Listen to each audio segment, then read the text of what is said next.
ये प्रेम कहानी एक ऐसे लड़के की है जो प्रेम शब्द के बारे में कुछ नहीं जानता था। उसने कभी भी प्रेम के बारे में नहीं जाना था। चलिए हम उस लड़के की प्रेम कहानी को जानते हैं। एक लड़का था, वह काफी खुश रहता था। उसके जीवन में कोई गम नहीं था। अभी उसकी पढ़ाई खत्म नहीं हुई थी। हम आपको बता दें कि वह लड़का पढ़ने में बहुत तेज था। उससे हर टीचर खुश रहते थे। जब वो अगली कक्षा में गया तो उसके कक्षा में एक नई लड़की का दाखिला हुआ। वह लड़की पढ़ने में काफी सही थी। यह लड़का मन का काफी साफ था। वह हमेशा लड़कियों से तो बात करता था लेकिन कोई बुरा नजर नहीं डालता था। अब नई लड़की उस लड़के की कक्षा में आई थी। पहले तो इन दोनों में कोई बात नहीं होती थी, लेकिन वो कहते हैं न कि नियति जो चाहे वह कर सकती है। कुछ समय बाद ही पढ़ाई से जुड़ी काम के लिए बातें शुरू होने लगी।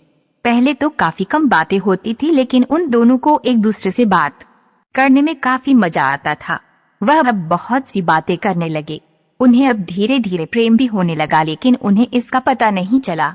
लड़की तो बहुत जल्द समझ गई कि उसे प्रेम हो गया है। वह लड़के के साथ रहने के लिए तैयार हो गई, लेकिन लड़के को कुछ भी नहीं पता था। वह बस इसको दोस्ती ही समझता था। समय निकलता गया। अब पढ़ाई खत्म होने को थी। लड़की सोचती थी कि लड़का अपनी तरफ से बोले, लेकिन लड़का अभी तक कुछ नहीं समझ सका था। आखिर लड़की ने ही यह बात उसके दोस्तों से कही। बस दोस्त तो अच्छे और बुरे दोनों होते हैं, लेकिन इस लड़के के काफी दोस्त इसकी कामयाबी से जलते थे।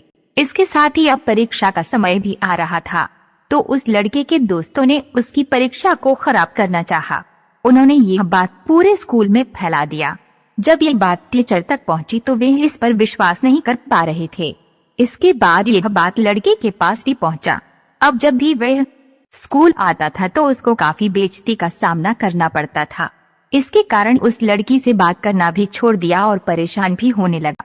उसने जैसे तैसे परीक्षा को खत्म किया और उसके बाद वह अपने नई जिंदगी की शुरुआत की।